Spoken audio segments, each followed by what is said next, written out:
여러분 안녕하세요. 도시이야기 이번엔 베이징입니다. 베이징 편에서도 여러 역사의 장소들을 살펴볼 건데요. 그러려면 중국 역사를 조금 아셔야 될 것 같아서요. 중국 역사 전부를 얘기할 순 없고 지금과 가까운 중국의 근현대사를 살펴보도록 하겠습니다. 이곳 자금성, 명나라 영락제 때 만들어져서 600년의 역사를 지닌 이곳 자금성을 둘러보시면서 중국의 근현대사를 들어보시죠.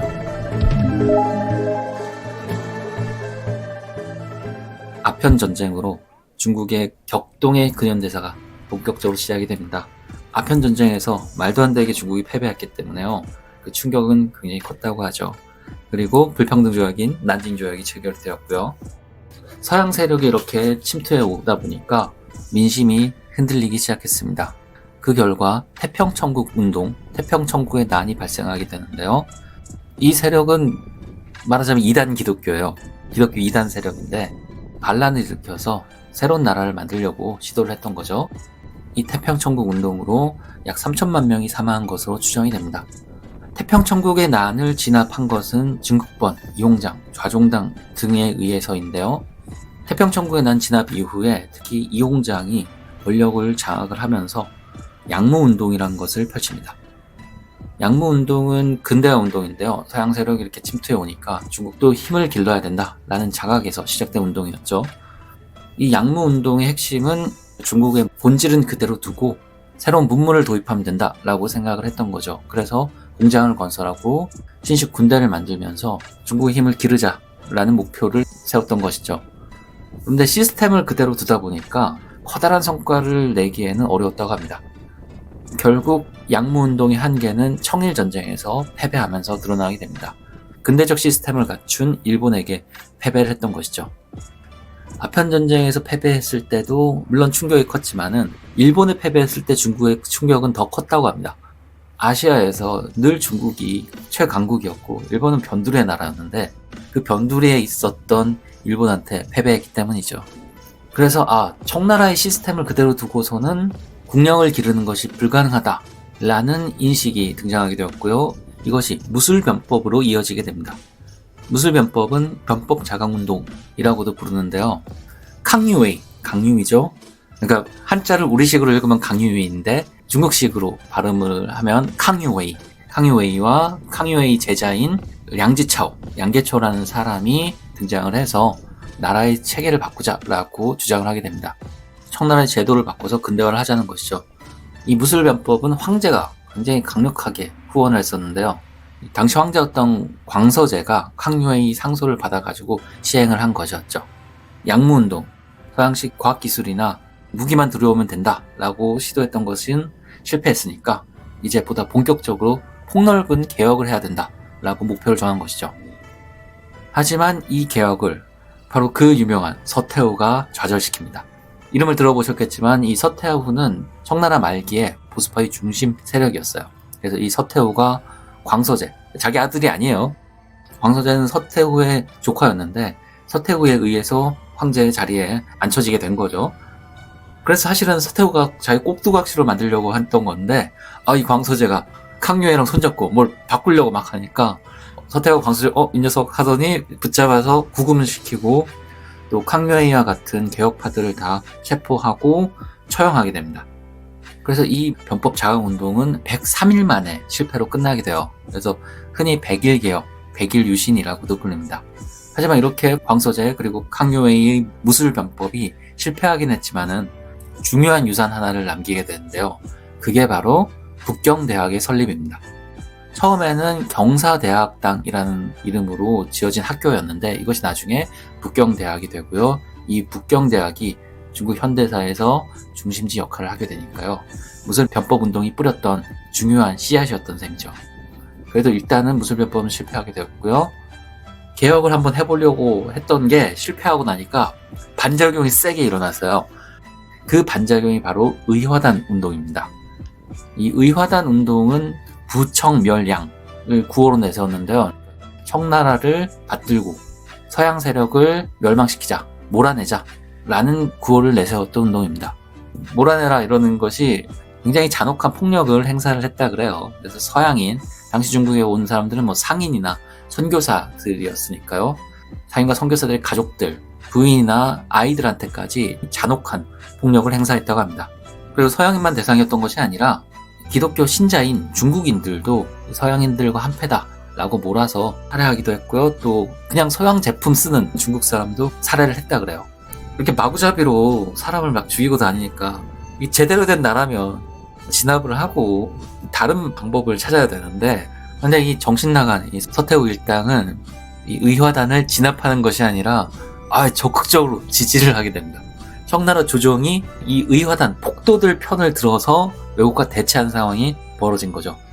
여기에 화가 난 자국민들이 살해를 당한 거니까요. 여기에 분노한 8개국이 영국, 오스트리아, 독일, 프랑스, 이탈리아, 일본, 러시아, 미국까지 8개 나라가 연합군을 결성을 해서 중국을 공격하게 됩니다. 그러니까 아편전쟁 때 청나라가 영국 하나도 상대를 못했는데 8개 나라들이 합쳐서 쳐들어오니까 당연할 수가 없잖아요. 그러다 보니까 이곳 자금성까지 함락이 되는 굴욕을 겪고 나서 청나라는 항복을 하게 됩니다. 지금까지 과정을 보시면은 서양 세력이 몰려오니까 여기에 맞서기 위해서 우리도 근대화를 해보자 라고 해서 청나라 시스템은 그대로 두고 과학기술, 군사기술만 받아들이려고 했는데 그게 양무운동이었는데 실패했죠. 그 다음에 제도를 한번 바꿔보려고 무술변법을 했는데 이것도 실패했고요. 2개가 안 되니까 그냥 다 엎어버리자, 서양 세력 그냥 쫓아내, 의화단 운동 했다가 이것도 탈탈 털리게 되었죠. 그러니까 이제 중국으로서는 시도할 수 있는 게 뭐가 있겠어요. 아예 이 판을 바꾸자, 이 청나라라는 나라 자체를 엎어버리고 새로운 제대로 된 나라를 만들어보자 라는 혁명운동이 일어나게 됩니다. 이 혁명운동의 중심이 되었던 것이 바로 순원, 우리식으로는 손문이라고 읽을 수 있는 순원이 활동을 하게 된 것이죠. 청나라가 저물어가는 상황에서 나라를 뒤엎고 새로운 나라를 만들자라는 혁명 세력들이 등장하고 있었는데, 그중 가장 두각을 냈던 것이 바로 이 순원이었다고 할 수 있습니다. 그러니까 이런 혁명 세력들이 활동하는 와중에 우창이라는 곳에서 1911년에 봉기가 일어나게 됩니다. 반란이 일어나게 된 것이죠. 참고로 이 우창은 우리가 다 아는 도시예요. 코로나로 인해서 중국에서 가장 유명한 도시가 되었죠. 바로 우한인데요. 우창이 옆에 있는 다른 도시들이랑 합쳐져 지금의 우한이 되었다고 합니다. 이 우창에서 봉기가 일어나서 혁명 세력들이 도시를 장악을 하고요. 청나라를 타도하자라는 혁명의 열기가 중국 전역으로 전파가 됩니다. 반대편에 이 청나라에서는, 청나라 조정에서는 당시 군권을 장악했었던 위안스카이 들어보셨죠? 우리나라 역사에도 등장을 하는 인물이죠. 위안스카이, 한국식으로 읽으면 원세계에게 혁명군을 진압하라고 명령을 내리는데, 이 위안스카이, 이 사람은 그러니까 무슨 신념이 있고 그런 사람이 아니에요. 완전 기회주의자였어요. 그래서 이 위안스카이 원세계는 청나라 조정의 명령을 받고서는 갔다가 이 판이 아니다 싶으니까 싸우러 갔던 혁명 세력이랑 딱 손을 잡고서는 총을 돌려가지고 청나라를 멸망시키려고 한 거예요. 그러니까 청나라 조정에서 이거 안 되겠다 해가지고 청나라가 말하자면 간판을 내리게 됩니다. 청나라가 그렇게 멸망을 한 거고요. 결과적으로 우창봉기에서 시작됐던 신해혁명이 성공을 하게 된 것이죠. 이 혁명이 일어났던 해가 1911년인데 1911년이 60간지로 해서 신해년이라 그래요. 그래서 이 혁명을 신해혁명이라고 부르는데요. 이 신해혁명은 일단 성공을 하게 되죠. 그랬는데 이 위안스카이가 황제가 되려고 그래요. 순원이 지도하는 혁명 세력들은 공화제, 민주주의를 시행을 하려고 했는데 위안스카이는 자기가 황제가 되려고 하면서 오히려 이 혁명 세력들을 몰아냈던 거죠. 그래서 순원은 밀려나게 되지만은 중국 시민들이 이제 각성을 많이 한 상태라서 새로운 황제가 등장하는 것을 용납하지 않았기 때문에 위안스카이는 황제가 되지 못하고요. 얼마 안 가서 사망을 하게 됩니다. 그러다 보니까 순원을 비롯한 혁명 주도 세력은 쫓겨난 상황에서 권력을 장악했었던 위안스카이는 사망을 하게 된 거죠. 이렇게 되니까 중국의 중앙 권력이 일시적으로 공백 상태에 빠지게 된 거예요. 중앙의 권력이 없어지니까 각 지방에서 군대를 장악하고 있던 장군들이 자기 지역을 근거지로 해서 자기 세력을 세우게 된 것이죠. 이거 마치 옛날 춘추 전국시대나 삼국지의 군웅할거 시대랑 비슷해요. 몇몇 군사력을 가진 세력들이 지역을 장악하고 지방 정부 같은 것을, 지방 왕조 같은 것을 만들게 되는데, 이러한 세력들을 군벌이라고 부르는데요. 이런 군벌들의 시대가 펼쳐진 것이고요. 이 군벌들이 이름 자체의 느낌이 백성들을 돌보거나 뭐 나라를 걱정하고 그럴 것 같지가 않잖아요. 그래서 중국의 혼란, 백성들의 고통은 더 커져갔던 거죠. 그래서 중국은 굉장히 혼란스러운 상황이었는데, 그러니까 바깥에서는 계속 외세가 계속 쳐들어오고 있어요. 외세가 들어와가지고 막 중국의 자원을 약탈해가고 있고요. 그리고 내부에서는 군벌들이 자기 욕심을 채우고 있으니까요. 나라가 혼란스러웠죠. 이렇게 나라가 혼란하니까 중국 시민들이 좀 바뀌어야 된다 라는 목소리를 내기 시작했는데, 그게 바로 오사운동입니다. 이 오사운동은 우리나라에선 3.1운동 배울 때 같이 등장을 해요. 우리나라 3.1운동도 1919년에 있었고 5.4운동도 1919년에 있었거든요. 물론 이제 3.1운동에 영향이 있었던 건데 3.1운동 만의 영향은 아니었고요. 당시 시대가 전 세계적으로 이 평화운동이 고조가 되고 있었어요. 왜냐하면 1차 대전이 끝났잖아요.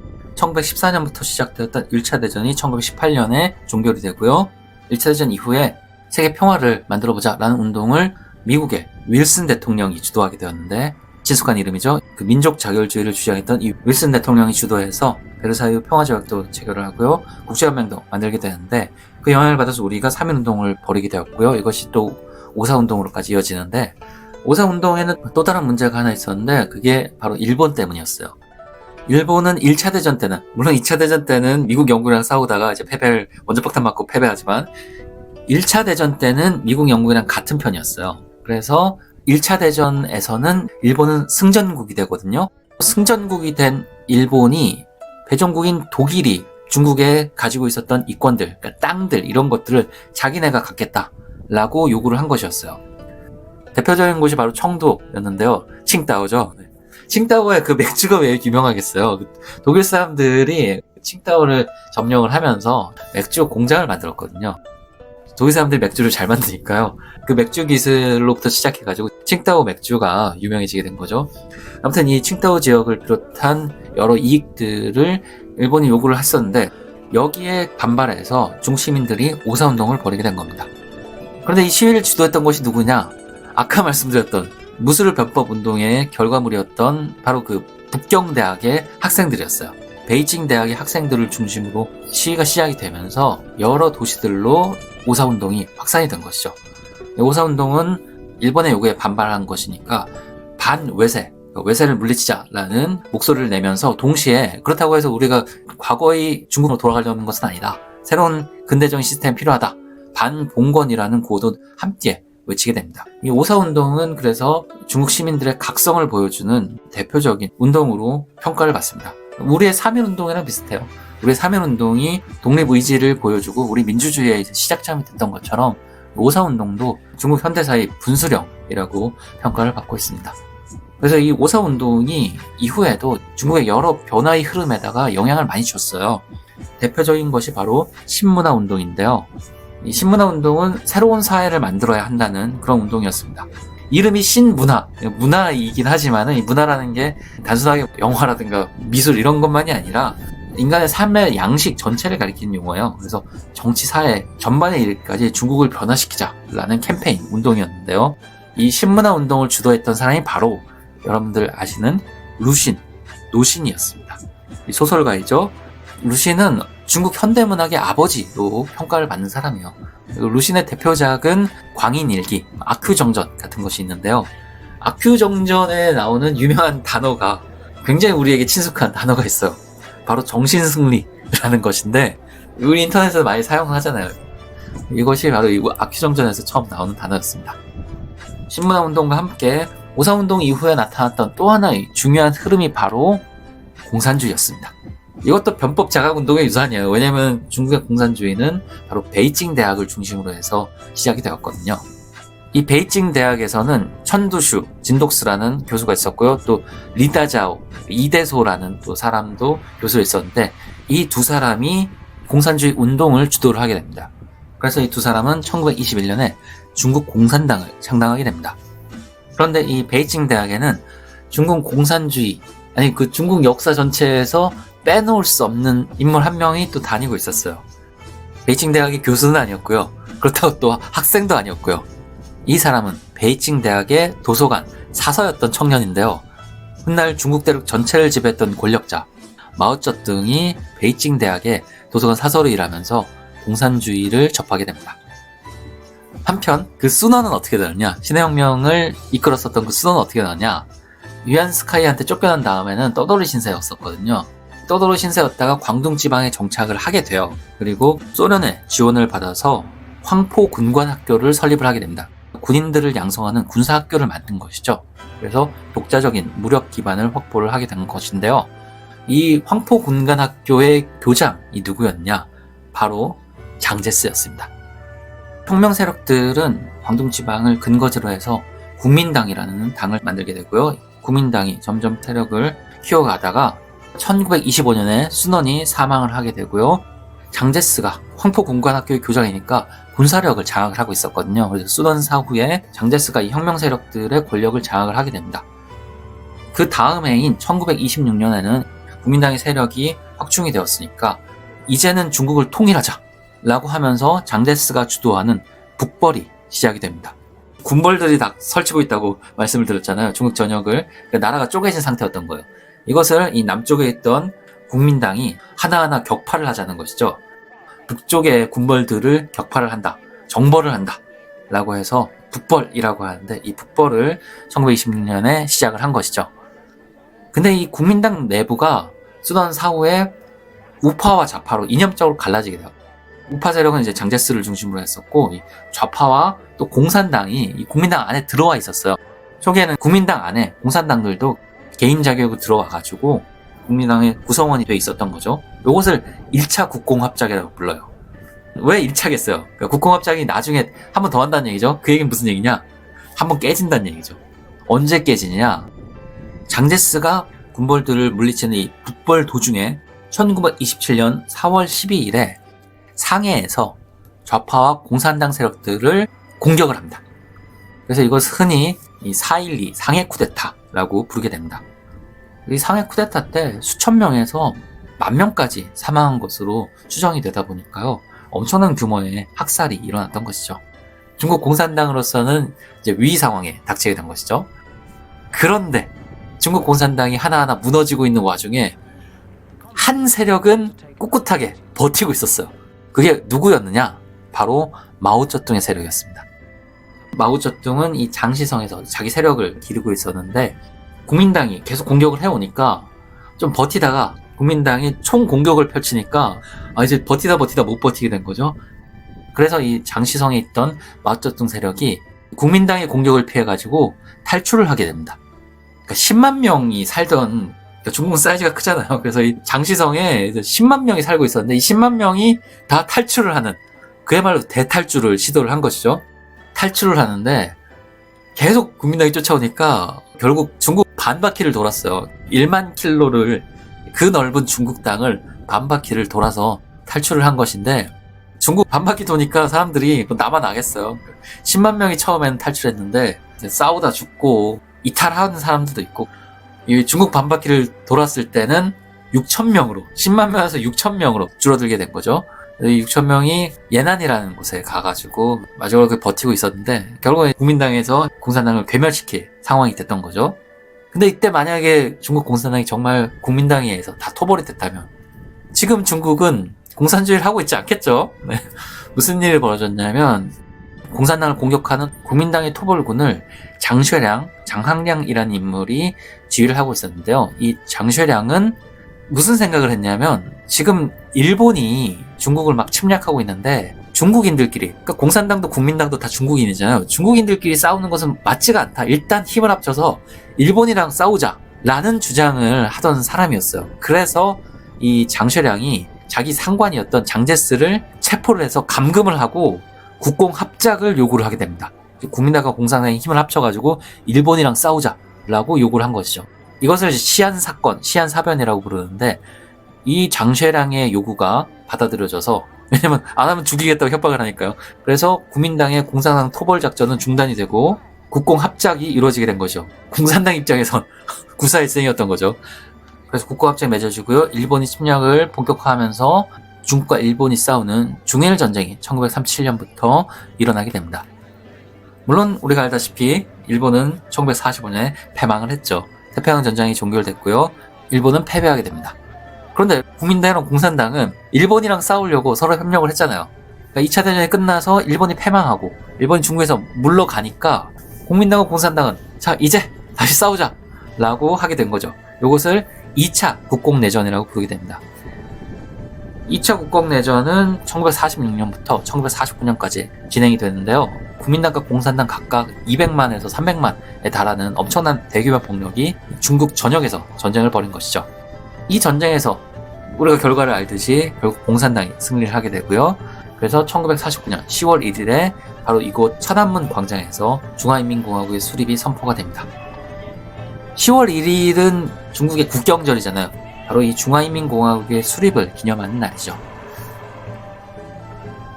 한편 공산당은 이렇게 승리를 했지만 패배한 국민당은 전쟁에 패배했으니까 도망을 가야 되잖아요. 그러니까 옛날이랑 처지가 반대가 된 거죠. 장제스가 이끄는 국민당은 아예 바다를 건너게 돼요. 그래서 대만으로 이동을 해서 현재까지 중국은 중국 본토와 대만, 타이완으로 분단된 상태로 지속이 되고 있습니다.